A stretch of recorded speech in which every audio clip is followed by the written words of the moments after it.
Tongwe.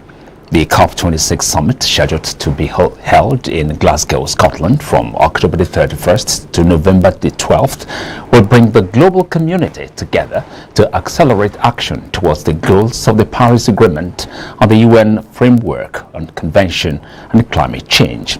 Now, former President Goodluck Jonathan will depart Abuja on Saturday for Nairobi, the Kenyan capital, to attend the 12th Africa Union AU high-level retreat on the promotion of peace, security and stability in Africa. Jonathan, who is the Economic Community of West Africa State ECOWAS's Special Envoy for Mali and also Chairman of ECOWAS Council of the Wise, will be attending the three-day event, which is designed for high representatives of special envoys and special representatives of the chairperson on the commission to brainstorm on ways of improving the impact of ongoing mediation efforts across the continent.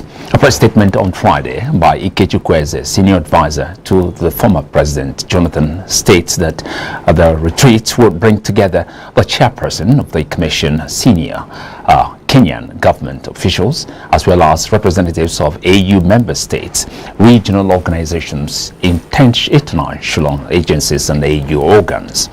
Now, the service chiefs on Friday visited the theater command of operation in Hayden Kai, the Borno state capital. The delegation was led by the Minister of Defense, Bashiri Magashi, the commander of the multinational joint task force, and other service commanders were also on the ground to receive the delegation. The Minister of Defense, in his opening remarks, said he was in Borno to get the operational brief from the headquarters of the theater command. He said the commander-in-chief of the armed forces has provided all that is required to execute the war against insurgency and the banditry and other challenges the country is currently facing. Now, troops of Operation Hardin Kai operating in the northeast killed a total of 38 terrorists, including the Islamic State in West Africa province, new leader Bako. This was disclosed by the Director, Defense Media Operations, Brigadier General Bernard Onyuko, during a routine press briefing on Thursday in Abuja. He said a total of 1,199 terrorists and their families, comprising 114 adult males, 312 adult females, and 773 children, surrendered to troops at different locations in the northeast between 15th and 28th October 2021. Speaking on Operation Haradin Daji, Onyuko said troops dominated the operations theater with aggressive fighting patrols and other kinetic operations with the support of intensive air operations, leading to various degrees of successes. Now, the wife of Oyo State Governor has advised young girls to embrace technology as a means of adequately equipping themselves for the challenges of the modern world. The Oyo First Lady gave this charge while addressing secondary school students at a ceremony held to mark this year's International Day of the Girl Child, held at the House of Chiefs, Oyo State Government Secretariat, Ibadan. The theme for this year's celebration is Digital Generation, Our Generation. Today, my dear girls, I would like to talk to you about the advantage of technology and also to encourage you to acquire digital knowledge because it is the key to changing the future for the better. Rather than spending your time playing games, browsing social media, watching movies on your computer, smartphones alone. You girls must ensure that you reap the benefit of technology, the technological revolution that is reshaping the life of every human being. You must ensure to be part of this digital transformation in the world. As part of efforts to promote women and children empowerment through creative designing and entrepreneurship, a starter hub a social enterprise passionate about youth and women empowerment and mentorship, held her 2021 Girls Creativity Hub graduation ceremony in Lagos. In partnership with the U.S. Consulate, Girls Creativity Hub is geared towards empowering the girl child. We are interested in helping girls in Nigeria who are in that situation. Maybe they come from a disadvantaged background and they have a difficult life. And in the US, we believe that all people are important. And girls are especially important. Yes, of course, one of our mission goals here in Nigeria, something we work on, the U.S. government, the U.S. people, with our counterparts here in Nigeria, the Nigerian government, the Nigerian people, is one of the goals is women's economic empowerment. Because we really believe that when women are economically empowered, they contribute to bringing the country up, to improving the country economically and in other areas as well. So that's one area we focus on. But for Girls Creativity, we are very focused on girls, out of school girls, and these out of school girls are not, they are mostly girls that have left high school, but are in between they are in their gap year waiting for their advancement into tertiary institution, which we know can take an average of 3 to 5 years for most girls or for most young people out there. Okay, so we are cashing in on that time frame to help them to get good skills. This set them off for life in terms of being idle. You know, things like this get them engaged instead of being idle, sitting at home or roaming about and then being taken advantage of. It has been an amazing journey with iStarter, and most times, like, for me it was hard because I had no idea how to use a laptop, how to use a system, but then it was a new experience for me. I was able to use it, I was able to make beautiful designs on it. Getting here was taught. The coordinator, Tertiary Education Trust Fund, TED Funds Research and Development, a standing committee, Dr. Mustafa Gbola, has called for the democratization of tertiary education in Nigeria. Gbola made the call during the 13th virtual meeting of the thematic groups of the RDSC, said open access would not only democratize higher education, but also expand its scientific spaces in the country.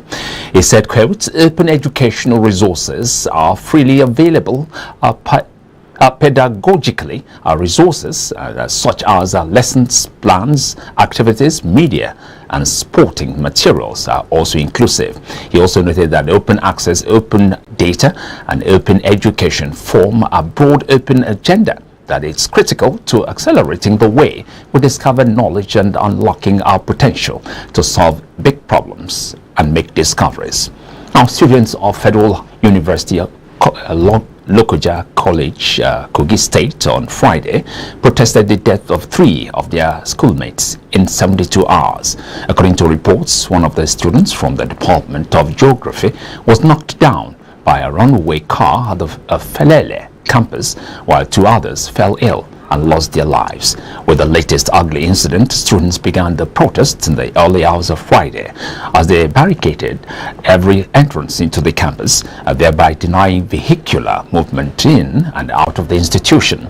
When some of the students spoke to our correspondent, they hinted that they can no longer bear the untimely deaths of their schoolmates. Now, students of Sholarin University of Education on Friday protested against the arrest and detention of their students' union president Sojik Ridwan by men of the Nigerian Navy, Army. Now, Ridwan was arrested on Thursday after he intervened in a matter involving students and soldiers. Trouble reportedly started after soldiers attached to the Leshe barrack were said to have stopped some students riding in their cars to check their phones. This reportedly led to an altercation between the students and the military men on Thursday. As the situation heated up, the SUG president was said to have arrived to the scene to wade into the matter, but he was arrested with other students. On Friday morning, students took to the streets to protest what they called illegal arrest and detention of their colleagues. Now, still to come, the United States announces new COVID-19 traveling rules. Details of this and more after this commercial break.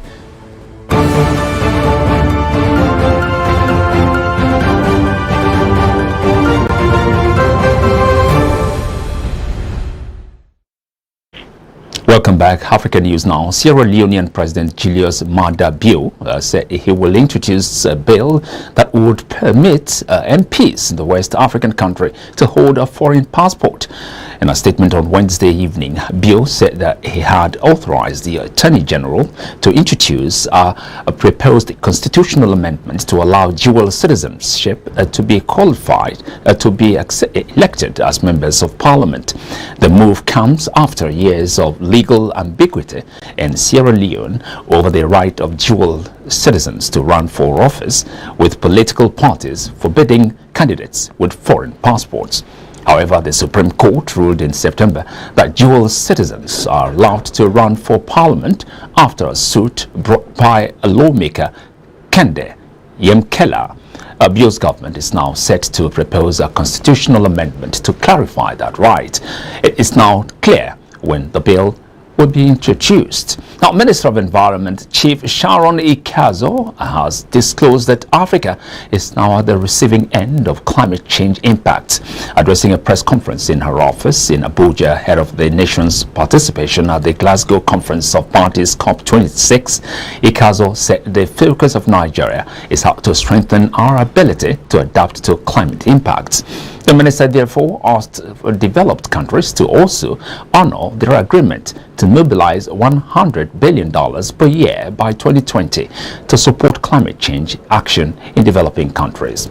A UN expert said on Thursday sanctions against Zimbabwean politicians and institutions should be scrapped because there wasn't pre-existing social and economic woes in the troubled Southern African nation. At Harare's invitation, UN Rapporteur Alena Dawn concluded a 10-day visit to Zimbabwe to investigate the impact of sanctions imposed by the US and the European Union over rights abuses allegations. The sanctions were first imposed 2 decades ago, targeting political leaders, government officials, and selected state-controlled companies. Zimbabwe President Emmerson Mnangagwa delivers a speech on stage during a rally to denounce US and EU economic sanctions against Zimbabwe at the National Stadium in the capital Harare, October the 25th, 2019. Now, a foreign scene, President Joe Biden has begun a series of diplomatic meetings in Europe ahead of next week's key UN climate summit, COP26 in Scotland. His first meeting was at the Vatican, where he praised the Pope for his leadership on climate change. Biden will meet French President Emmanuel Macron before the G20 summit of major economies this weekend. But differences among Democrats have prevented Biden's climate policy from passing through. Thank you for joining